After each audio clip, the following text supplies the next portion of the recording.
इस क्वेश्चन को करने के दो तरीके हैं आपके पास। अगर आपसे ये पूछा है कि अंकित मूल और क्रयमूल का क्या अनुपात है, तो आप यहाँ सिंपल लिख देंगे CP, यहाँ लिख देंगे MP, और जो CP बटे MP का जो रेशियो होता है वो किसके बराबर होता है, जो ये 15% का डिस्काउंट दिया है इसको आप 100 में से 15 घटा के 85 लिख देंगे।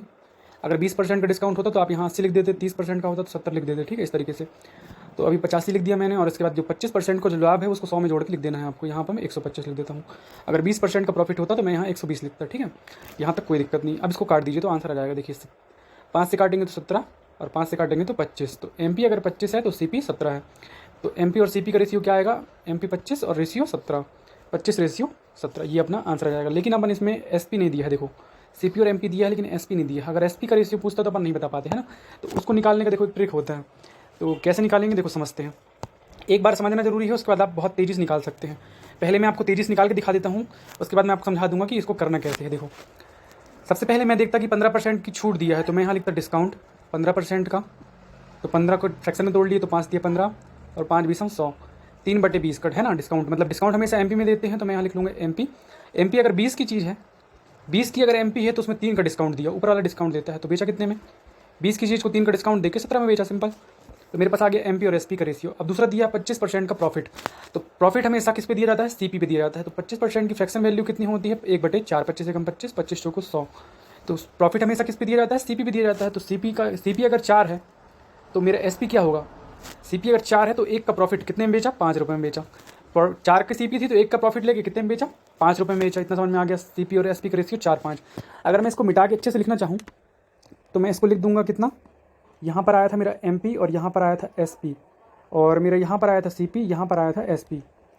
ये आया था मेरा कितना 20, और यहाँ आया था 17, और ये आया था मेरा 4, और ये आया था 5। इतना आने के बाद मैंने देखता हूँ कि यहाँ CP 17 है, यहाँ 5 है। मेरे को इसको इक्वल करना है। तो इक्वल कहाँ पे होगा, इनके एलसीएम में। मतलब इनका एलसीएम कितना आएगा, 85। मेरे को इसको भी 85 बनाना है और इसको भी 85 बनाना है, ठीक है। तो उसके लिए मैं क्या करूँगा, इधर मैं इंटू करवा दूंगा किससे, 5 से। लेकिन मेरे को एक चीज़ ये समझनी होगी कि अगर मैं यहाँ 5 से मल्टीप्लाई कर रहा हूँ इसमें, तो मुझे भी इसमें भी 5 से मल्टीप्लाई करना पड़ेगा, ठीक है। और मैं अगर यहाँ 17 से मल्टीप्लाई करवा देता हूँ तो ये 85 बन जाएगा। लेकिन मुझे ये 5 से मल्टीप्लाई करवाऊंगा, 5 में मल्टीप्लाई करवाऊंगा 17 का, तो 4 में भी मेरे को 17 का मल्टीप्लाई करवाना पड़ेगा, ठीक है। तो मैं यहाँ ब्रैकेट लगा देता हूँ, तो जिससे समझ में जाएगा दोनों में मल्टीप्लाई करना है, ठीक है। तो करवाते हैं। देखो 5 दूनी 10, यहाँ आ जाएगा 100, 5 17 85, यहाँ आ जाएगा 85, 17 पना 85, यहाँ आ जाएगा 17 चौको 68, यहाँ आ जाएगा, ठीक है। इतना समझ में आ गया कि CP अगर 68 है तो MP कितना हो जाएगा 100, और SP कितना हो जाएगा 85। SP दोनों जगह सेम हो चुका है, तो मैं यहाँ डायरेक्ट लिख दूंगा CP, और यहाँ पे लिख दूंगा मैं MP, और उसके बाद SP। तो मैं यहाँ लिख दिया MP और उसके बाद SP। तो मेरी CP अगर 68 की है, CP अगर 68 की है तो मेरी MP कितने की है, 100 की। बेचा कितने में, 85 में। 68 रुपये का कोई सामान था, मैंने उसको 100 रुपये लिख दिया, और 100 रुपये में डिस्काउंट देके 85 में बेच दिया। तो आप इसको कैलकुलेट करेंगे तो देखो 100 का 15% घटाएंगे तो 85% ही आ गया ना, 15% का डिस्काउंट दिया था क्योंकि। तो इसके बाद आप देखो डायरेक्ट रिलेशन आ चुका है। अब आपको पूछेगा अगर कि SP का रेशियो बताओ CP के साथ, तो 85/68 आप लिख के इसको सॉल्व कर सकते हैं। तो अपने पास SP आ चुका है। अगर आपसे आगे जो भी पूछता है तो इसका आंसर आप निकाल सकते हैं। पहले वाले ट्रिक से आपको SP नहीं पता चलेगा, है ना। पहला ट्रिक क्या था, स्पीड से अपन कर सकते हैं। अगर ऐसा क्वेश्चन है, अगर स्पीड से आप करना चाहें तो ऐसा लिख सकते हैं CP/MP।